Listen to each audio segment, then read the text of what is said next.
नमस्कार विद्यार्थियों, बीएड प्रथम वर्ष से हमारा हिंदी का शिक्षण शास्त्र, इसके अंतर्गत कि हमने पद्य के अर्थ और स्वरूप के बारे में चर्चा की थी। आज हम लोग पद्य यानी कविता की विशेषताओं की बात करेंगे कि कविता में कौन कौन सी विशेषता होना आवश्यक है। तो पहला है अनुभूति की प्रबलता।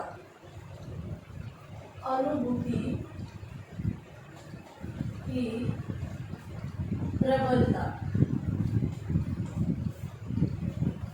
कविता में अनुभूति की प्रबलता होना बहुत ही आवश्यक माना गया है।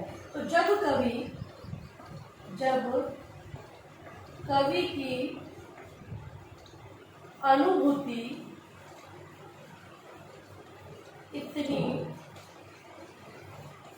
की अनुभूति इतनी तीव्र हो जाती है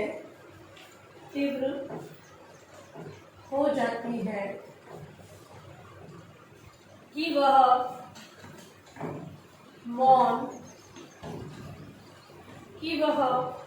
मौन या मुख रहकर उसे अपने में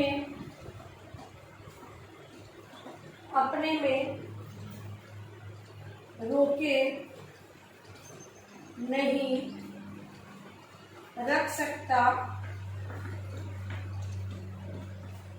नहीं रख सकता, तब उसकी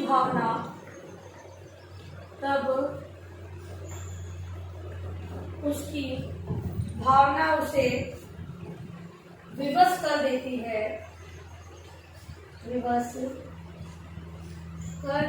है और वह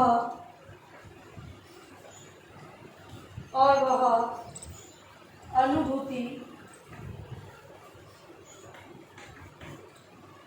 भाषा के माध्यम से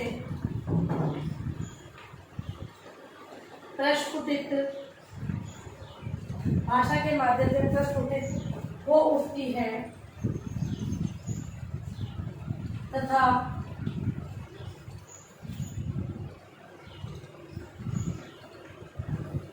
वेगमती धारा के समान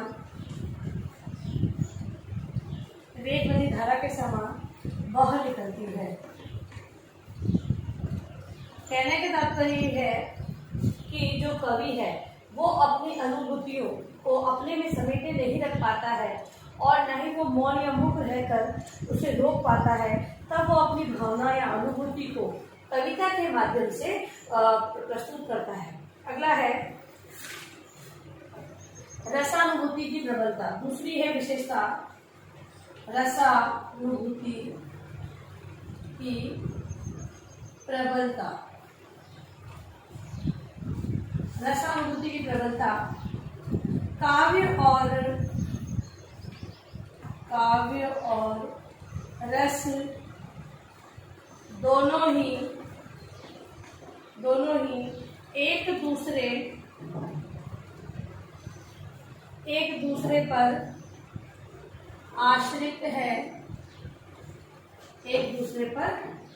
आश्रित है, बिना इसके काव्य नहीं, बिना काव्य के रस नहीं, इसके बिना यह कविता कहलाने की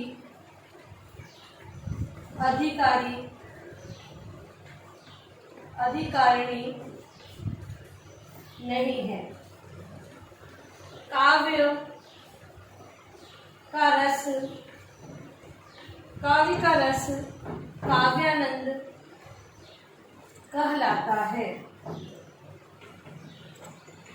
मतलब कि जो काव्य है, जो लिखा गया है, उसमें रस का होना बहुत ही आवश्यक है। रस बिना काव्य की रचना संभावित नहीं है, ठीक है, संभव नहीं है। और ना ही रस के बिना काव्य और न ही काव्य के बिना रस का कोई औचित्य है, ठीक है। तो इस प्रकार से जो अगर कविता में अगर रस नहीं है तो वो कविता कहलाने के अधिकारी नहीं है। जिसका रस है वो रस को काव्यानंद कहते हैं। काव्यानंद और ब्रह्मानंद, काव्यानंद और ब्रह्मानंद, काव्यानंद और ब्रह्मानंद दोनों ही सहोदर हैं, दोनों ही सहोदर हैं। काव्य का आनंद, काव्य का आनंद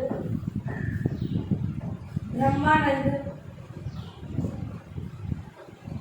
ब्रह्मानंद की अनुभूति कराता है।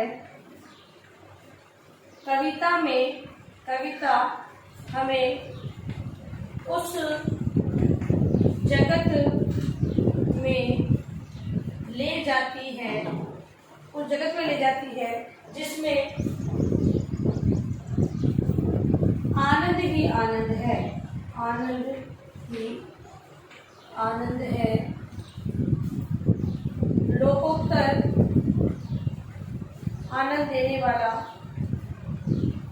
आनंद देने वाला प्रबंध ही काव्य है। देखिए, जिस काव्य के अंतर्गत लोगों को आनंद या ब्रह्मानंद के, आनंद के द्वारा ब्रह्मानंद की प्राप्ति होती है, वही काव्य की विशेषता होती है। तो रसों की अनुभूति काव्य के अंतर्गत प्रबलता लिए होती है, जिसके माध्यम से व्यक्ति को सुनकर या पढ़कर आनंद की या ब्रह्मानंद की अनुभूति होती है। अगला है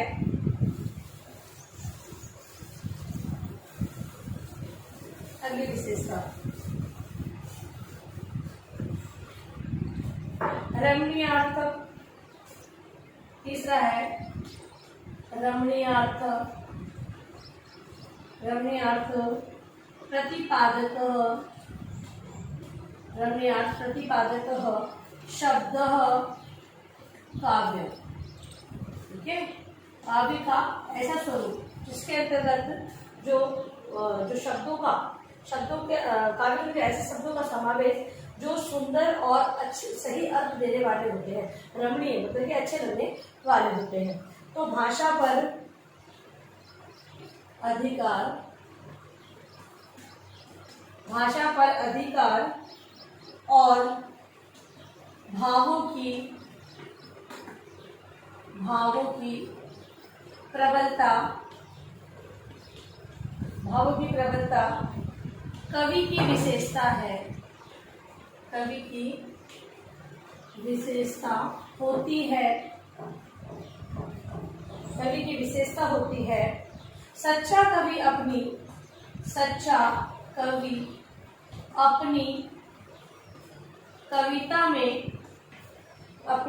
कविता में शब्दों को सोच समझकर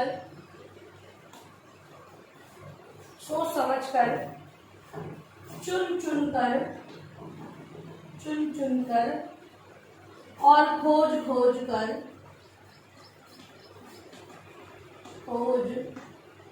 खोज कर नहीं रखता है,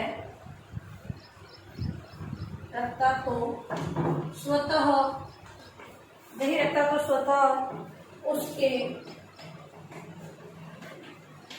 उसके भावों का अनुसरण करते हैं। इसलिए रमणीय अर्थ का प्रतिपादन करने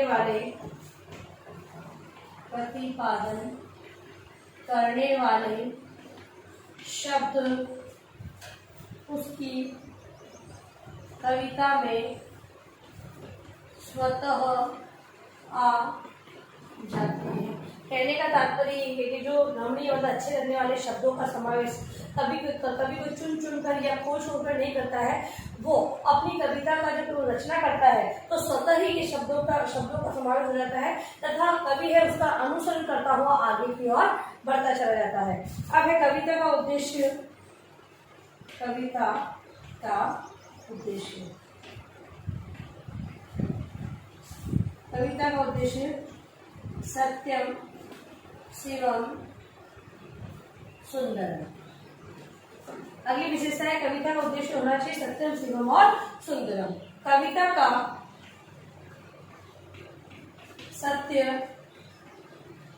सत्य विज्ञान का रस नहीं, यह वह सत्य है जिसका आधार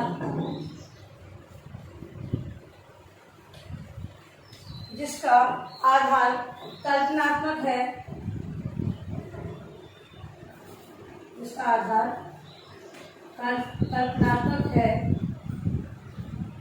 कविता में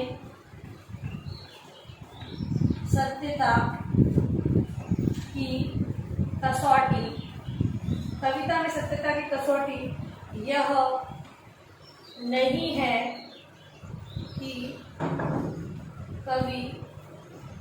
है कि कवि वस्तुओं का वास्तविक रूप खोलकर दिखलाए, यह काल वैज्ञानिक का है। यह काम देखो, कविता के अंदर जो कवि है वो हर चीज को खोलकर या स्पष्ट करके नहीं बताता है, वो अपनी कविता की रचना करता, जो पाठक है वो पाठक को पढ़कर उसके भावों को समझने का प्रयास करता है। कि विज्ञान नहीं है कि प्रयोग द्वारा उसे बताया जाए कि किस प्रकार सिद्ध किया गया है तब इसका ये रिजल्ट निकला है। यहाँ पर कोई विज्ञान की बात नहीं की गई है तथा खोलकर दिखलाए, किंतु कविता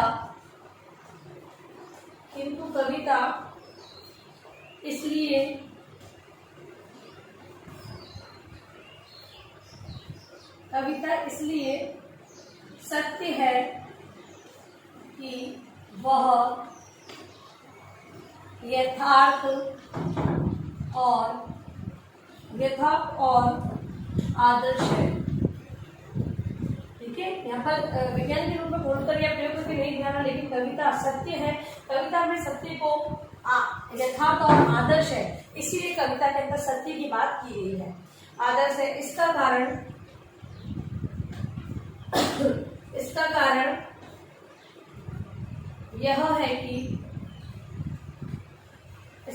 यह है कि कभी पूर्ण नहीं हो सकती, कविता सुंदर है, इस विषय में दोहराया नहीं जा सकता है। वह सत्य और सुंदर होने के साथ साथ शिवम यानी कल्याणकारी भी है।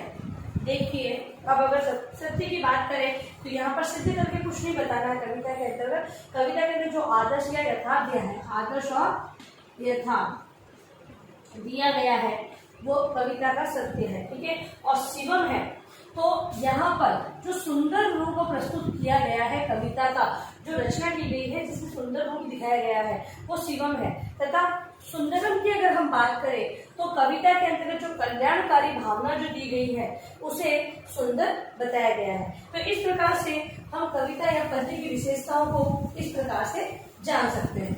अब लिखिए अपना कार्य प्रश्न आप लोग।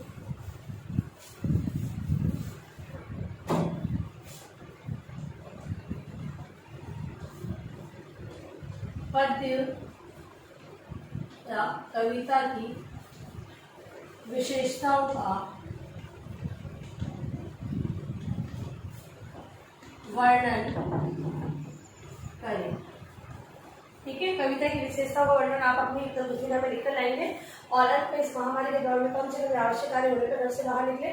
बाहर निकलते 3 बातों का विशेष ध्यान रखें। मास्क लगाएं, सोशल डिस्टेंस बनाएं और हाथों को वापस सैनिटाइज करते रहे। सोशल डिस्टेंस ध्यान रखें।